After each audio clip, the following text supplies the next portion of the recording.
రాష్ట్రానికి నైరుతి రుతుపవనాల రకం మరింత ఆలస్యమవుతుంది. ఏడాది రుతుపవనాలపై వాతావరణ మార్పులు ప్రభావం పడిందని వాతావరణ అధికారులు అంటున్నారు. ఆగ్నేయ అరేబియా సముద్రంలో ఏర్పడిన బిఫోర్ చాయ్ తుఫాను కారణంగా రుతుపవనాలు ఆలస్యమవుతున్నాయని చెబుతున్నారు. అలాగే మరో 2 రోజుల్లో రుతుపవనాలు కేరళను తాకే అవకాశం ఉందని, రుతుపవనాలు రాక దక్షిణ అరేబియా సముద్రం, లక్షద్వీప్, వాయువ్య, ఈశాన్య బంగాళాఖాతంలో వాతావరణ పరిస్థితులకు అనుకూలంగా ఉన్నాయని అధికారులు అంటున్నారు.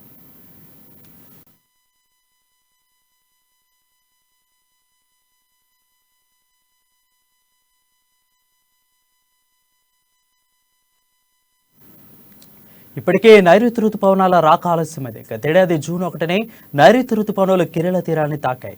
ఈ ఏడాది అయితే జూన్ 1 తేదీన నాటికి కనీసం శ్రీలంకను కూడా దాటలేదు. వాతావరణ మార్పుల కారణంగా రుతుపవనాల రాక ఆలస్యమైంది. ముందుగా జూన్ 4 నాటికి తీరం తాకొచ్చని అంచనా వేసిన 7వ తేదీ వచ్చిన రుతుపవనాలు ఇంకా ఆచూకీ కనిపించడం లేదు. ఇప్పుడు తుఫాను ప్రభావంతో అరేబియా సముద్రంలో రుతుపవనాల కదలికలు బలహీనంగా ఉన్నట్లు వాతావరణ నిపుణులు తెలిపారు. రుతుపవన ఆలస్యంతో దేశంలో కొన్ని ప్రాంతాల వర్షపాతం 5% వరకు తగ్గొచ్చని అంచనా వేస్తున్నారు.